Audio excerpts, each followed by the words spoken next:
This quick tutorial is going to teach you how to hold your mellophone. Now, I'm sure you're already familiar with the mellophone, but let's go over the basics of horn carriage real quick.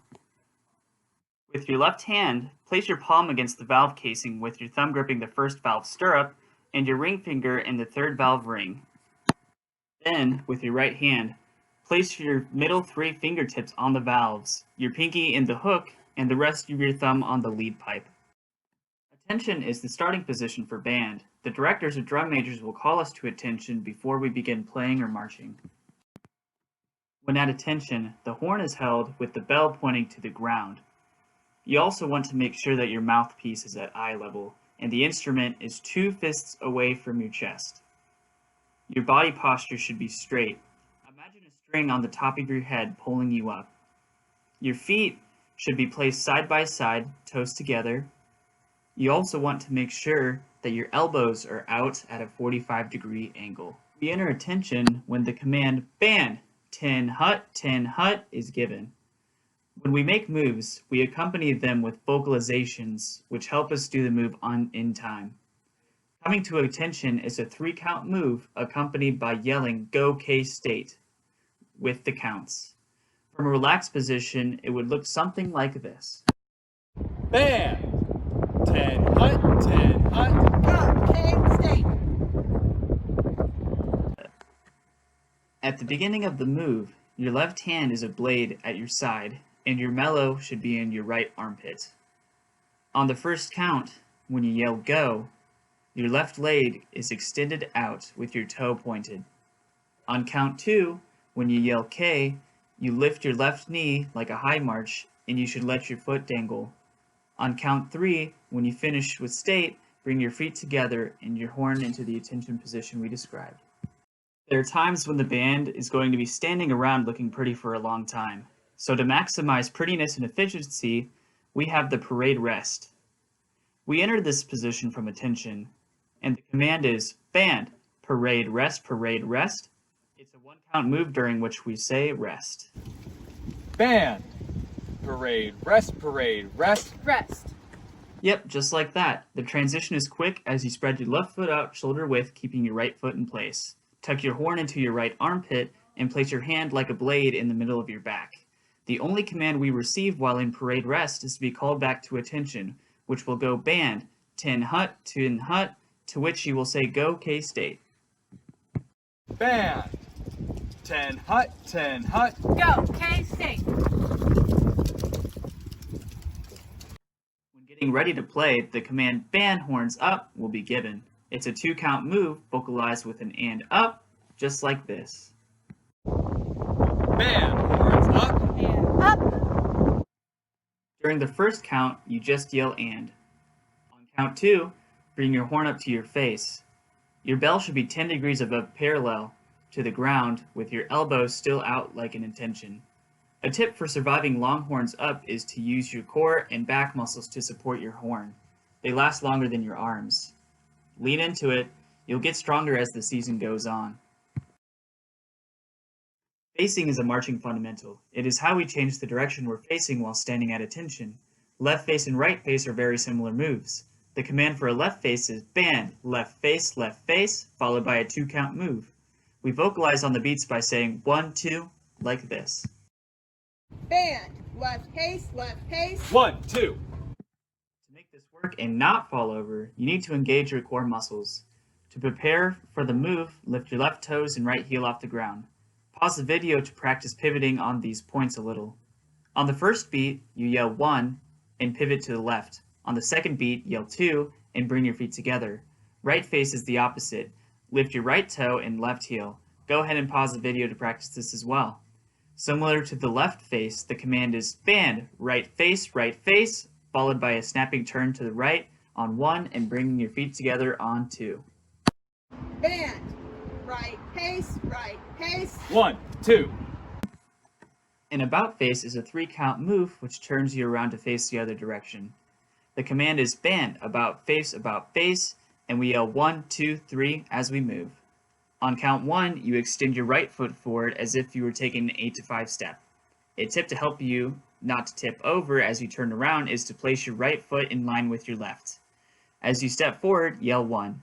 On count 2, turn on your toes to your left and vocalize 2.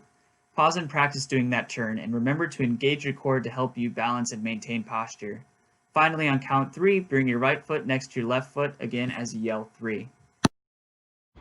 Band.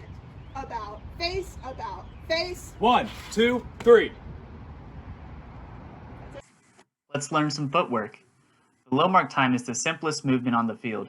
The command is low mark time, move, and we respond with and 1. Just like this.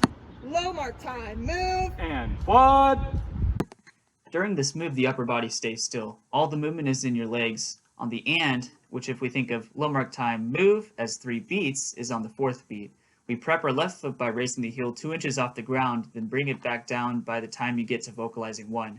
When you say 1, your right heel lifts 2 inches off the ground. At this point, you start going back and forth between lifting your left and right heels off the ground. Your heel leaves the ground on the beat. We use this move a lot. For instance, when we're in a parade and aren't marching forward, it's our idle step. Or when the form is moving in a show, but your set is in the same position, you low mark time to give the illusion of marching and to keep time. When doing any marking time, you can move to dress the form if you are out of line. Low mark time. Move. And 1. Any marking time, as in there's more than one way to mark time? Heck yeah, the high mark time. The command is high mark time, move, which is very similar to the low mark time, so you have to listen closely. The response is the same, and 1. High mark time. Move. And 1. Just like the low mark time, we do a prep move with our left leg on the and. The leg motion is easy if you focus on your knee. Imagine a rope attached to your knee pulling it up to practically parallel. Let your foot dangle. If you tighten your calves and ankles too much, you're likely to strain them. As you lower your leg, your loose foot should naturally cushion the impact. On 1, bring your right leg up. You'll continue to do this move until the command band halt is given. When you hear that, you respond with 1, 2, effectively 2 more counts of whatever marking time you were doing. High mark time. Move. And 1. Band. Halt. 1, 2. Let's get moving. It's time to learn to march. While at attention, you'll be given the command band forward march or forward march slow if you're already in motion. The response is and 1. Now I know you're smart because you've already made the decision to join the pride. So you probably picked up on the fact that whenever we begin a move, we vocalize and 1. Let's see it in action. Low mark time, move. And 1. Forward march, low. And 1. Let's break down what Paige just did. On the and, extend your left foot. We always step off with our left foot, never our right. Then, as you say 1, you place your heel down. To break it down further, we do a roll style step. As we march, we roll our weight from our heels to our toes, your heel being the first thing to touch the ground and the toes the last. If we subdivide the counts, you can see we place our foot on the beat and your legs should pass each other on the and, so it looks something like place and place and place and place and... Let's talk about the high forward march. Just like marking time, marching has a high and a low step. The command goes forward march high, and we respond with and 1. High mark time, move. And 1. Forward march high. And 1.